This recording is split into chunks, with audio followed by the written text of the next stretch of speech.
During the 10th hearing of the president's impeachment trial, questions and answers centered around controversy over whether there was a proper cabinet review before declaring martial law, as well as whether the president made orders to arrest politicians.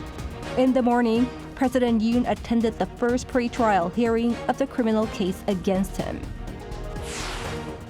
As U.S. President Trump renews his tariff agenda, trade authorities and businesses are putting their heads together to hammer out a response strategy.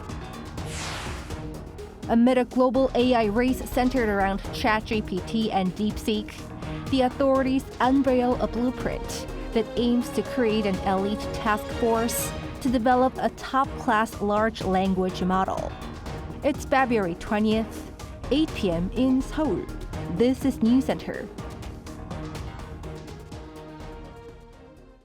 Thank you for joining us. I'm Yoon Min. The 10th hearing of the president's impeachment trial is taking place at the Constitutional Court, which looks to be the last or next to last hearing in the trial. For more, let us connect to our correspondent, Oh Soo-young. Hello, Soo-young. Today's session involves 3 key witnesses and it's still ongoing. Do tell us more. Sure, Jong-min. So the 10th hearing of President Yoon's impeachment trial began at 3 p.m. today, an hour later than initially planned, with 3 key witness examinations, of course beginning with Prime Minister Han Duck-soo. Now, Han Duck-soo has previously stated that there hadn't been a proper cabinet meeting before President Yoon declared martial law on December 3rd, and this has been a major ground for impeachment, as the Constitution requires a cabinet review and related procedures to implement martial law. He reiterated the stance on Thursday. He said that the defense minister had not consulted them regarding martial law before recommending it to the president, as per the constitution, and said that there were some procedural abnormalities compared to a proper cabinet meeting. But the Prime Minister did stop short of declaring whether or not it was a legitimate cabinet meeting, saying that this wasn't his call to make, but should be determined through investigation and judicial procedures. The Prime Minister, however, describes how the opposition-led legislature's unilateral budget cuts and extreme politics have been threatening the country's future industries and democracy. Next up was former intelligence official Hong Jang-won, who was summoned as a key witness for the National Assembly side. That's right, Chung-min. So Hong returned to the Constitutional Court on Thursday for questioning, this time by President Yoon's legal team. And he continued to assert to the court that the counterintelligence commander Arirang read out 14 to 16 names to track down and detain under martial law. Now, Hong and President Yoon's legal team clashed over the veracity of his claim, as well as the memo he says he wrote and then transferred onto a different note by his secretary. His boss, National Intelligence Service Director Cho Tae-yong, said that there appeared to have been 5 different memos with alternating details, indicating that there may have been fabrication on Hong's part. Now, Hong today notably changed his previous statement that he'd written down the names in the dark outside the NIS director's residence, saying that he had actually been in his office. President Yoon spoke out, saying that Hong had made it seem as though he had directly given Hong orders to aid arrest, when he simply called Hong to encourage him and tell him to work closely with the counterintelligence commander on finding spies, as they are both alumni of the Korea Military Academy. He also said that Hong lied when the former deputy director claimed the president did not, when the former deputy director said he didn't recall that part of the conversation. Also standing witness today is National Police Agency Chief Cho Ji-woo, who finally attended after 2 absences due to illness. He's told prosecutors that Yoon ordered him to arrest lawmakers on the night martial law was declared, and also heard from the counterintelligence commander 15 names of politicians and judicial figures to detain. And he's undergoing questioning as we speak, but he's mostly said he cannot confirm or answer questions about the orders he received on the night of the martial law, as he's undergoing a criminal case. Soo-young, for now, Thursday is the last hearing date scheduled for the trial. Then what comes next? Well, for now, observers say that it's likely the court will schedule 1 or 2 additional hearings just to wrap up the arguments being made by each side, as well as to hear the final statement from President Yoon. And a ruling then would likely be made in the first half of March, as in past impeachment trials, the verdict normally took around 2 weeks to be reached. Now, President Yoon's lawyers have said that they might apply for more witnesses, but it's unclear whether the court would approve of that, given how they've rejected most of the 30 candidates the legal team has applied for. And, of course, the court has also emphasised holding a swift trial process. Now, as the Constitutional Court continues to push through with these proceedings and shoots down requests by Yoon's team, his lawyers have said that they might embark on a, quote, big decision, which they've hinted could involve their collective resignation as a show of protest. I say it looks like the tensions remain high as the impeachment draws to an end. Thanks for your coverage today. Earlier in the morning, President Yoon became the first sitting Korean leader to stand trial in a criminal case for his brief imposition of martial law. And a separate hearing also took place to review the president's request to have his detention canceled. Our Pei-Yun-ji reports. The first preliminary hearing of President Yoon's criminal trial on Thursday morning lasted only around 13 minutes. In a suit and a red tie, Yoon was present at the Seoul Central District Court. He was not required to attend, as a defendant does not have to be present at a preliminary hearing. So eyes were on whether if he would speak for himself, but he remained silent throughout. Yoon's lawyers said they need more time, asking for 3 more weeks to review records. The court said the next hearing is on March 24th and said it would proceed with the trial afterward. Meanwhile, a separate hearing was also held to review Yoon's request to have his detention canceled. Earlier this month, Yoon's legal team asked for the court to release the president, having been at the Seoul Detention Center since his arrest. His lawyers argued that Yoon was indicted a day after the detention period expired on January 25th, while the prosecutors said the whole process was done in a legal manner. The court on Thursday said both sides have 10 days to submit any additional documents and said it would make a decision after a thorough review. Thursday's session marks the start of a criminal trial that could lead to life in prison or even the death penalty for Yoon if found guilty of insurrection. Yoon has now become the first sitting president in South Korean history to undergo a criminal trial. Pei-Yun-ji, Arirang News. The nation's key political figures sat down at the National Assembly today, trying to iron out their differences over certain state affairs surrounding the chip industry in particular. Our political correspondent Lee Si-hoo has this report. At Sarangje, a traditional Korean building tucked away in a corner of the National Assembly compound, political leaders sat down for discussions on state affairs. Those currently in charge of leading the government and National Assembly gathered there for the first ever meeting of its kind. 4-way joint consultative talks between acting President Choi Sang-mok, National Assembly Speaker Woo Won-sik, ruling People Power Party leader Kwon Young-se, and main opposition Democratic Party leader Lee Jae-myung. The talks between the 4 respective leaders were held to, quote, stabilize state affairs after the aftermath of martial law declaration back in December. Acting President Choi called for a, quote, bold reform to revive the economy. The difficulty in people's livelihoods is increasing due to political and external uncertainties. The government has consistently said that we need to respond to these changes through bold reform and investment. And one way to do that, Choi says, is by supporting the domestic semiconductor industry by allowing chip companies an exception to the current labor law so that employees in the sector can work more than 52 hours per week. This is outlined in the proposal of a special act on semiconductors pushed by the ruling People Power Party. The main opposition Democratic Party, while it agrees with the need to support the chip market, is opposed to the labor law exception that may lead to excessive work by those in the industry. Amid their differing opinions on this and on other topics up for discussion, a strong plea was made by the Assembly Speaker. Instead of focusing on how to carry out the argument, I earnestly ask you to engage in this meeting around what can be yielded, compromised, and negotiated. However, the parties did not reach a consensus on the Semiconductors Act. The leaders also discussed the supplementary budget for this year, but decided to have further discussions in the near future. 이시후, Arirang News. South Korea and the U.S. conducted a joint air drill over the Korean peninsula on Thursday, featuring a U.S. B-1B strategic bomber in a show of force against North Korea. This marks the first deployment of a U.S. strategic asset to the Korean peninsula since the start of the Trump administration. The exercise also involved South Korea's F-35A stealth fighters, F-15K jets, and U.S. F-16 fighter jets. The Defense Ministry stated that the drill aimed to showcase the U.S. extended deterrence capabilities in response to North Korea's advancing nuclear and missile threats. It said both sides will continue to expand joint exercises to deter and respond to Pyongyang's threats.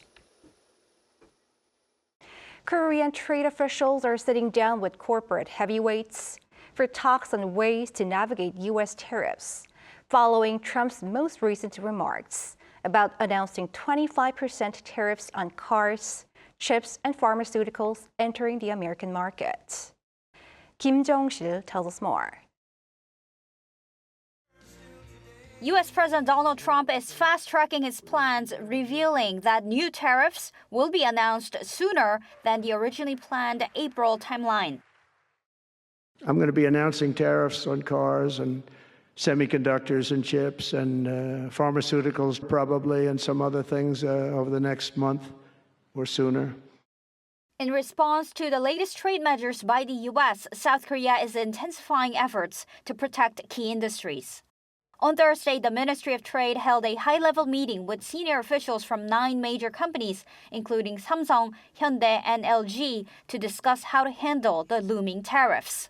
Minister for Trade Chung In-kyo emphasized that the government is fully mobilizing its channels with the U.S. to help South Korean industries overcome the uncertainty they're facing. He added that the government will strengthen collaboration with private think tanks to refine its response strategies. At a separate meeting, the Trade Ministry held the second session of the Industry Policy Council in Seoul, chaired by Deputy Minister for Industrial Policy Lee Seung-yeol. The meeting gathered officials from 10 major sectors, including semiconductors, automobiles, steel, and biotech, to discuss the latest developments. They emphasized the need for bold tax incentives to stimulate investment. Both the government and the private sector plan to collaborate with counterparts in the EU and Japan facing similar challenges. Kim Jong-sil, Arirang News.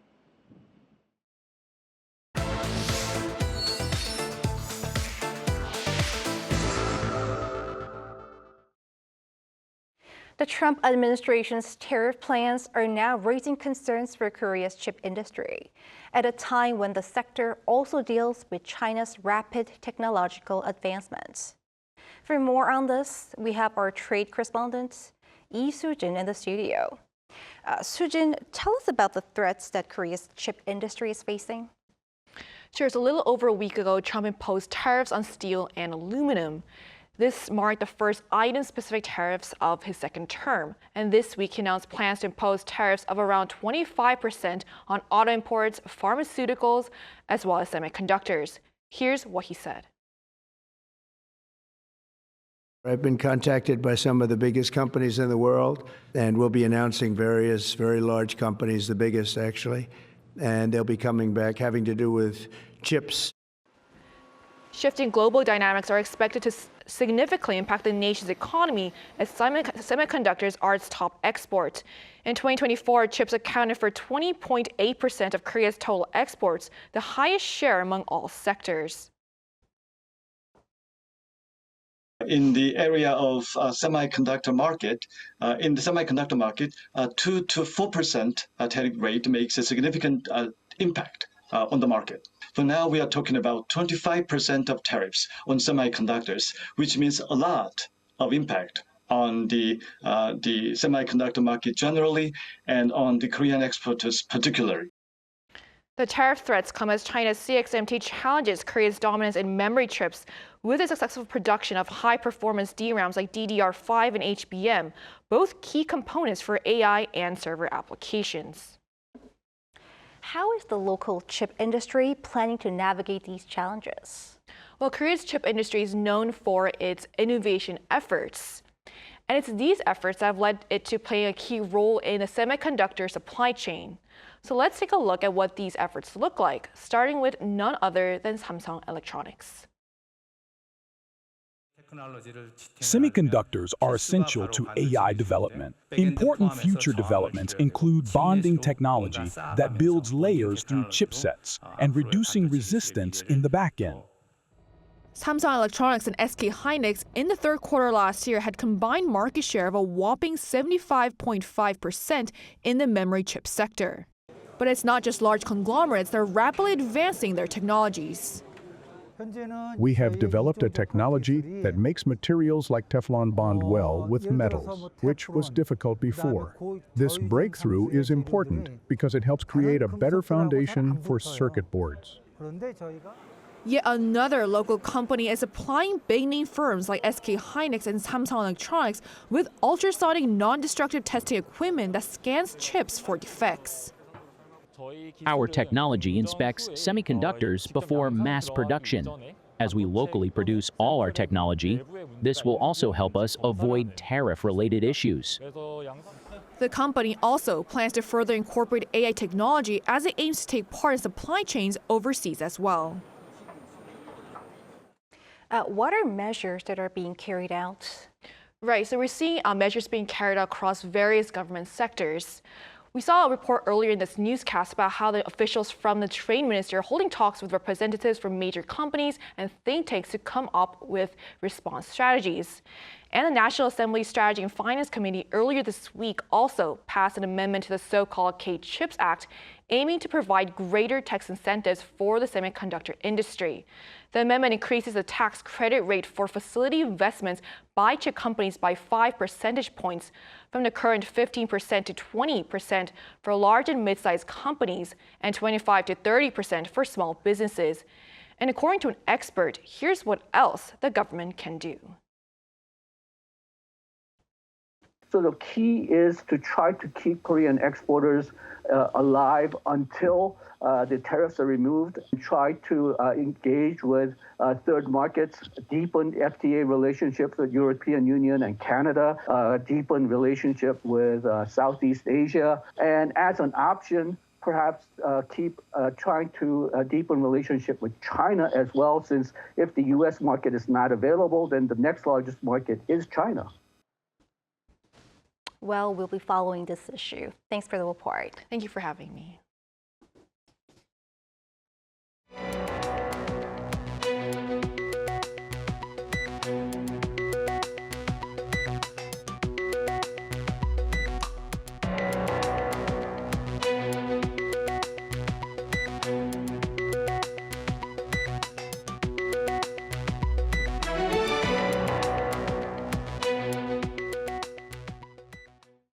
The country is ramping up its AI ambitions as DeepSeek makes waves across the globe. To this end, a new initiative has been unveiled to develop Korea's very own AI model. Our Moon Hae-ryun has more. The South Korean government is launching an elite AI task force to develop a world-class large language model like ChatGPT or DeepSeek, aiming to compete with global leaders like the United States and China. The global AI race is intensifying, but this is our opportunity. Now is the time for the public and private sectors to unite and fast-track South Korea's rise as a top 3 AI powerhouse. On Thursday, Acting President and Deputy Prime Minister Choi Sang-mok announced the AI Computing Infrastructure Expansion Plan as he hosted the third AI Committee meeting, outlining a 3-pronged strategy, advancing next-generation AI models, expanding AI computing infrastructure, and accelerating AI-driven transformation. As part of the initiative, the government will establish a world's best LLM project, which will bring together top experts and provide high-performance computing resources to develop a world-class LLM within a short time frame. To support AI growth, the government is expanding computing infrastructure, with plans to acquire 18,000 graphic processing units by next year and increase the use of domestic AI semiconductors in national AI centers by 2030 to 50%. 1 trillion Korean won, around $700 million will be committed to AI research to secure core technologies, and a global AI competition will be launched to attract talent. Beyond research, AI will be applied across a wide range of sectors, with the government planning to boost AI adoption among small businesses by 2027. To further encourage AI innovation, the government will offer tax credits for investments in research and development and AI infrastructure. Additionally, incentives will be provided for building AI data centers outside the Seoul metropolitan area, including priority access to power grid evaluations and diversified site options such as port and airport facilities. Acting President Choi stated that the government is committed to making South Korea a global AI powerhouse, and the country has the potential to be one. 문혜련, Arirang News. On the international front, Russia appears satisfied with current efforts on ending its invasion of Ukraine, while the leaders of the U.S. and Ukraine are engaged in a war of words. Lee Seung-jae explains. After Russian President Vladimir Putin was briefed on the outcome of the recent U.S. Russia talks in Saudi Arabia, the Russian leader expressed satisfaction, saying that he rates the talks highly. I rate them highly. There are results. They were open to the negotiating process without prejudice and condemnation of what has been done in the past. When asked about the exclusion of Ukraine from the recent talks in Saudi Arabia, Putin said Ukraine would not be excluded in future talks. As for the negotiating process, President Trump told me during our phone call, I can confirm it, that of course the U.S. assumes that both Russia and Ukraine will take part in the negotiating process. Nobody is excluding Ukraine from this process, so there are no reasons for such a reaction to the Russia-U.S. meeting. However, a war of words between the leaders of the U.S. and Ukraine is raising concerns of its potential impact on future negotiations. After the conclusion of the U.S. Russia talks, U.S. President Donald Trump told reporters at Mar-a-Lago that Ukrainian President Vladimir Zelensky's public approval rating was down to 4%. Zelensky responded that Trump was living in a space of disinformation and expressed hopes that the U.S. leader and his team get a clearer understanding of what's really going on in Ukraine. Ukraine was not the only country left out of the recent negotiation talks. European countries were also absent, forcing their leaders to hold their own emergency meeting. The major talking point has been whether or not the European allies of Ukraine should send troops for further assistance. Germany, Italy, Spain, and Poland expressed reluctance. However, the UK said it is prepared to send its forces to Ukraine. French President Emmanuel Macron and British Prime Minister Keir Starmer will visit the U.S. next week, hopeful they too can take part in negotiations to end the Ukraine war. Lee Seung-jae, Arirang News.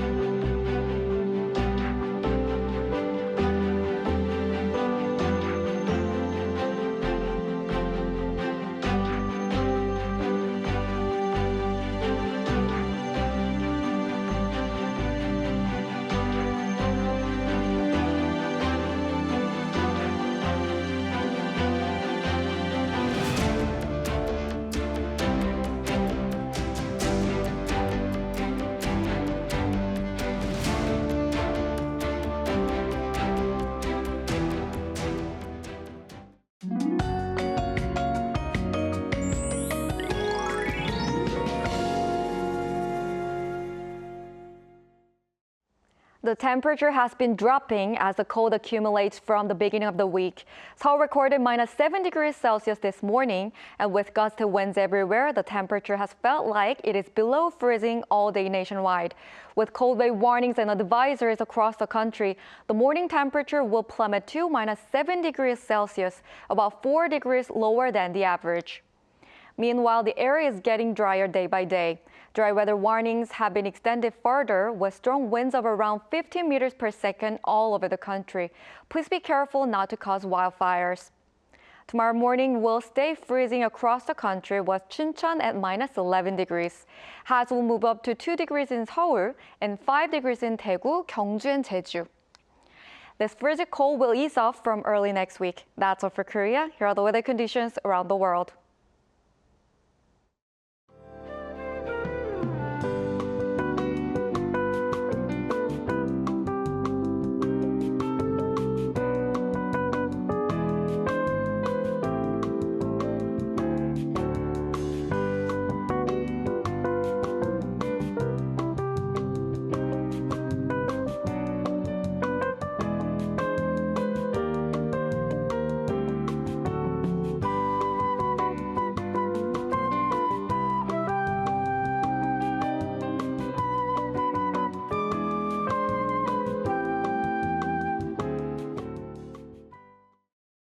That is Newscenter for tonight. Thank you for watching.